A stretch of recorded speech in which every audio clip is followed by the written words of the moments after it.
Tonight on CTV, the coronavirus is spreading around the world. Find out what this means for CSU. Then construction makes its way back to campus. Find out where you'll be impacted. And a new alternative to plastic bags. The material may surprise you.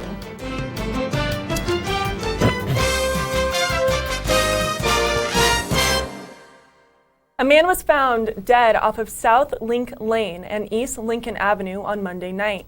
Deputies found the body near the intersection after responding to a report of an injured person in the area. That's right, Lauren. The police say the case is now under investigation as a suspicious death.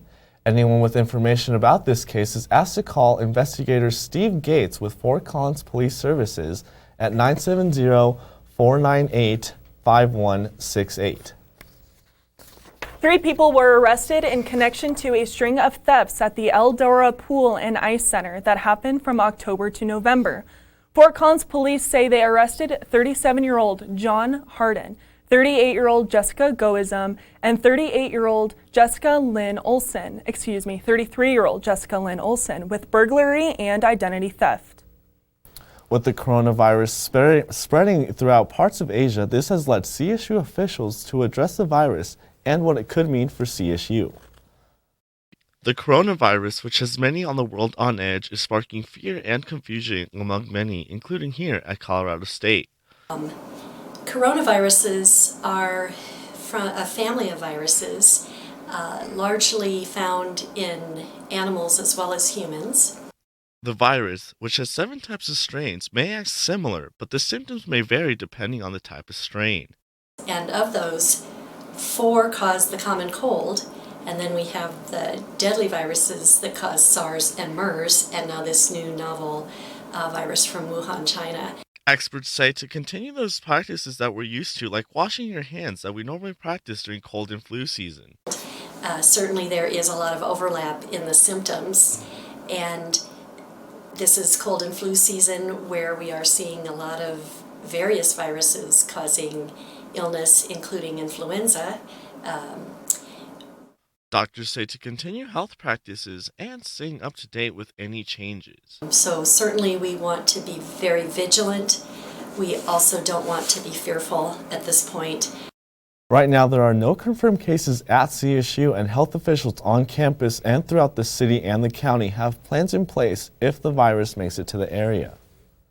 Fort Collins city officials held their annual State of the City address Tuesday night at Canvas Stadium.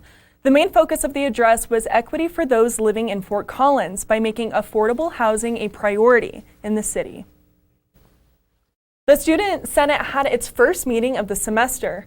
Now there's a lot going on and plenty of events to look forward to. Live reporter Kenneth Frederick joins us. Kenneth, what's going on in the Senate? Thanks, Lauren. I'm here live at the Student Senate, where they're gearing up for an exciting semester with new members, legislation, and even a presidential election on the horizon. To start off the ASCSU's first meeting, President Ben Amundsen gave a speech telling senators how much hope he has for the semester and to work hard rather than check out. It is the most exciting semester to be in ASCSU if you're engaged, so I'd encourage you to engage with us and hold us accountable, set a high standard for us. Vice President Alexandria Ferrice presented bylaws regarding the Student Fee Review Board, which is in charge of approving student fees at CSU. The debates surrounding the bylaws were a little heated, and the Senate had to take a quick recess before voting on their next steps. As for the upcoming presidential race, Connor Cheadle, the manager of the upcoming election, tried to get new election codes passed. But the Senate had some issues with things such as campaign finance laws regarding private funding, so the Senate sent the new election code to General Committee. In particular, there was an issue with the use of GoFundMe to get large donations from wealthy connections rather than acquiring campaign funds piece by piece with smaller donations. I ask my friends for $20 donations. That's very different in being able to both be a candidate and have to fundraise for yourself. Senator Dudek. Here, Senator Like I said, exciting plans for this. Kenneth Frederick reporting live for CTV Channel 11. Back to you, Lauren and Edgar. CSU is living up. Thanks, Kenneth. CSU is living up to the name of Construction State University. The university officials announced several projects that are expected to break ground this year. Of those projects, the north side of the Laurie Student Center is getting a $24 million upgrade, and construction on Shepherdson Hall is expected to impact streets and parking lots around that building. Phase 1 of the Meridian Village near Canvas Stadium will also get into full gear by the middle of the year. U.S. Secretary of Education Betsy DeVos was in Fort Collins today. She stopped by Liberty Commons High School to promote National Choice Week. U.S. Representative Ken Buck was also with DeVos, as he is a sponsor of the Education Freedom Scholarship Bill, which would allow families to benefit from scholarships to allow them to choose which schools they want to attend. Now, after a cold day, let's check in with weather anchor Allie Small for our current conditions. That's right, Lauren. We had a windy day here in Fort Collins with wind blowing around 20 miles per hour most of the afternoon. But I'll let you know if you can expect wind in my forecast. I'll have more on the weather for your weekend coming up later in the show. Thank you, Allie. All right, Edgar, question for you. Answer. What did you have for lunch? Oh, I made myself a sandwich this morning for lunch. Sandwich. Okay, now what did you put the sandwich in? Sandwich bag, of course. All right, me too. So we know exactly where the sandwich goes, but what happens to the baggie? Well, it turns out that Americans use over 100 billion plastic single-use baggies each year. However, a CSU graduate student has the answer to this issue, and it all starts with beeswax, of all things. It all started with the trip to Amazon, what millions of people do every day. Waylon Jepson stumbled upon an idea, how he could make a product that could save Mother Earth. There's clearly a demand for this. I would be so happy to be a part of this, and try and make sustainable products more accessible. Like many people, Jepson is passionate about sustainability. So one day he was thinking, there has to be a better way to wrap up our food rather than using single-use baggies. So he figured out a way to create eco-friendly, reusable wraps. It's a linen cloth with beeswax and tree resin. And because of the beeswax, it creates an airtight seal that is able to keep your food fresh, just like saran wrap would. So the real question is, how are these reusable wraps making a difference? Well, your traditional Ziploc bags like these end up in the trash, whereas these wraps can be used to keep your food fresh and last up to 1 year. Living zero waste is very difficult and hard, and sometimes we have to do what we can, but if we all do a little bit, it can have a big impact. And that's exactly what Jepson continues to do, bettering Mother Earth, one wrap at a time.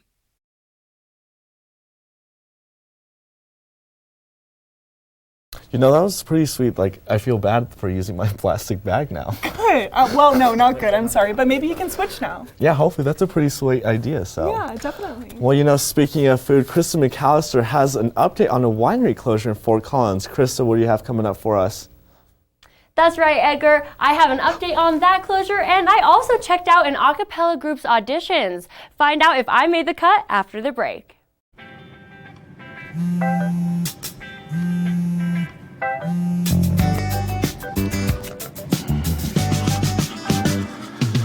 Baby, you see, you're so right for me, and I am right for you.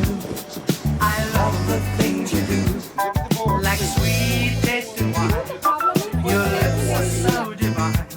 Your loving turns me on. My lonely days are gone. That's why I'm never gonna let you go. Never gonna let you go. Babe, I'm never gonna let you go. No, no, never gonna let you go. Baby, never gonna let you go. Never gonna let you go. Babe, I'm never gonna. Here you go. Thank you. Thank you. Never gonna let you go.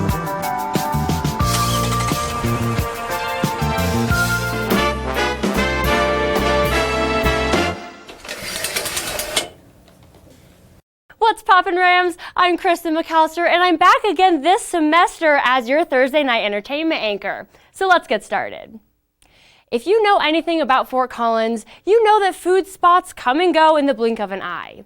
After being in town for less than a year, the infinite monkey theorem is closing. This winery was located in the Exchange in Old Town and took down their signage yesterday. Beginning with the closure of the Drunken Monkey, it has been a grim outlook for any bar that has monkey in the name. But just when one company closes its doors, another one opens them. This year, we have 2 restaurants opening, 3 closing, and 6 that are coming soon. Brothers Barbecue, a chain from Denver, is looking to open a location here in Fort Collins. The chain is planning to give life to a vacant gas station on Taft Hill Road by turning it into their new barbecue hub. This next group is more than meets the eye, or the ear.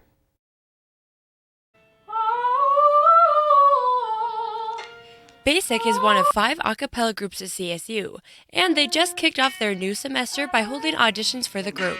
In our auditions, we put some people on the spot and asked them what they think they would contribute to Basic. And we're really not looking for musical answers.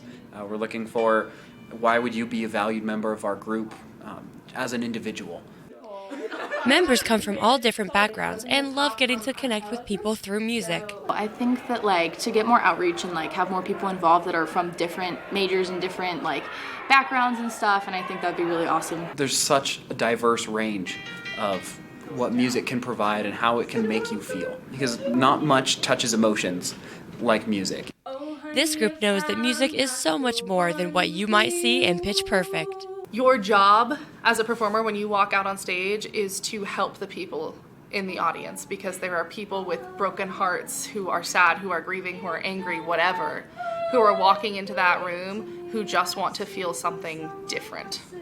And that's our job. So many hours in a day. Hearing all of the talented singers and joyful laughs really brightened my day. While preparing for the upcoming Valentine's Day season, you can attend a workshop that will tug at your heartstrings. This Saturday from 10 in the morning to 1 in the afternoon, you can make, not break, your own heart.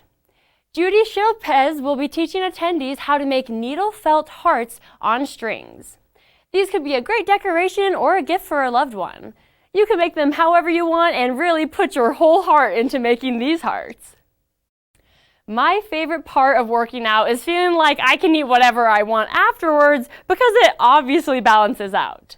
This mentality is coming to Fort Collins this weekend.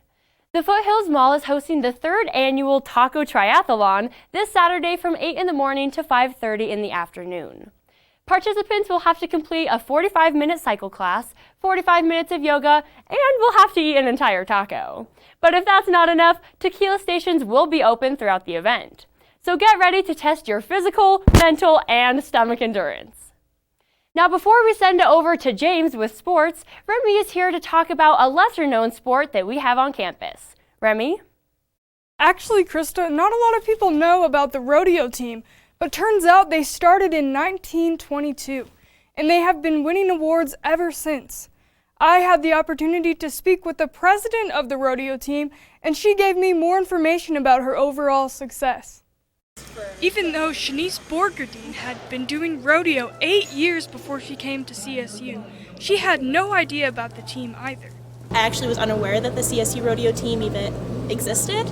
I found out from my roommate that there was a CSU rodeo team and we came to the first meeting together. Since her first meeting, the CSU rodeo team has grown since then. Back then, the rodeo team was pretty small. It was not as prolific as it is now. And in the years that she's been here, the rodeo team has grown so much that they even have their own Hall of Fame.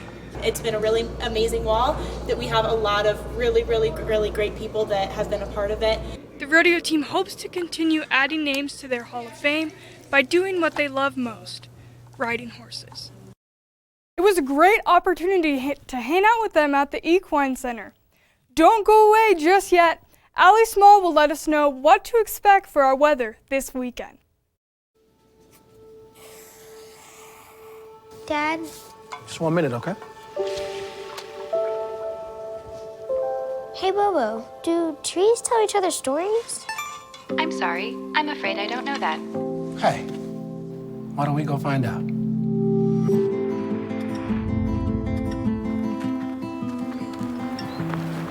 Listen. Do clouds take naps? I couldn't tell you.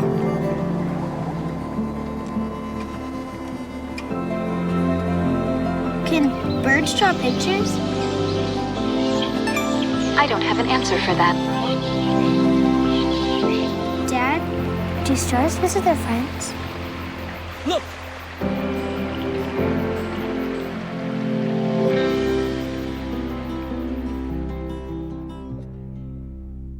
Welcome back, Rams. My name is Allie Small. I am the Thursday night weather anchor. Let's get right into it with our current conditions. Right now it is 32 degrees, mostly clear, but the wind is about 21 miles per hour right now. As you can see, it's been a pretty slow day at Colorado State. You see an overcast, not many people out there, but there wasn't a breeze this morning, so that was pretty nice. Look how pretty those mountains look with the snow. As you can see, still slow. Let's get right into it with the overnight forecast. So if you look down at I-25, it's pretty current in the teens, except for Denver, which is at 9 degrees. And then you look at Lyman and Burlington, which is in the teens. And then once you go over to the west side, we have about 19. And then, Gunnison is at negative 23 with Vail at 8. Tomorrow's forecast, that will be at the high of 53 with a low of 30, partly cloudy, wind about 5 to 10 miles per hour. And the sunset will take at 5:16. Let's take a look at tomorrow's highs. If you look down I-25, it's pretty all normal with the 40s, except for Colorado Springs, which is at 39. If you look at the east side, also 40s, except for Burlington at 39. And let's look over at the west side. We see some 40s, some 30s, except for Gunnison, which is at 28. So for the 5-day weathercast, we have Friday at 53 with a low of 30, Saturday with a high of 65 with a low of 34, Sunday high of 67 and 26. Rams, wear your t-shirts, get your hikes in over the weekend, because tell you what, on Monday and Tuesday, we're getting snow. It's been the talk around campus today, last night's buzzer beater. James Hall breaks down last night's action. That's right, Allie. Last night, the Rams hit a buzzer beater we cannot stop talking about. I'll break it down for you right after the break. There are 16 million children struggling with hunger in America. That's 1 in 5 daughters, sons, neighbors, and classmates who don't know where their next meal is coming from. Yet billions of pounds of good food go to waste every year. It's time we do something about it. Feeding America is a nationwide network of food banks that helps provide meals to millions of kids and families in need. Visit feedingamerica.org to help them feed even more. Together, we can solve hunger. Together, we're feeding America. Hi, everyone. Al Roker here. As a guy with his own catchphrase, I appreciate that after 75 years, Smokey's only said, "Only you can prevent wildfires." But I'm filling in because there's a lot more to report. Like when there are parched or windy conditions out there, you gotta be extra careful with things like burning yard waste. After all, wildfires can start anywhere, even in your neck of the woods. Go to SmokeyBear.com to learn more about wildfire prevention.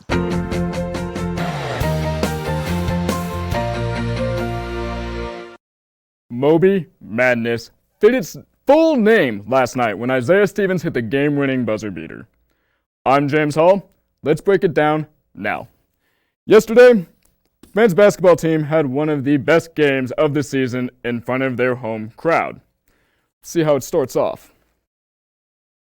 Here we go, nice little pass over to Moore, and he's going to sink the first points of the game. Next thing you know, Moore gets the steal.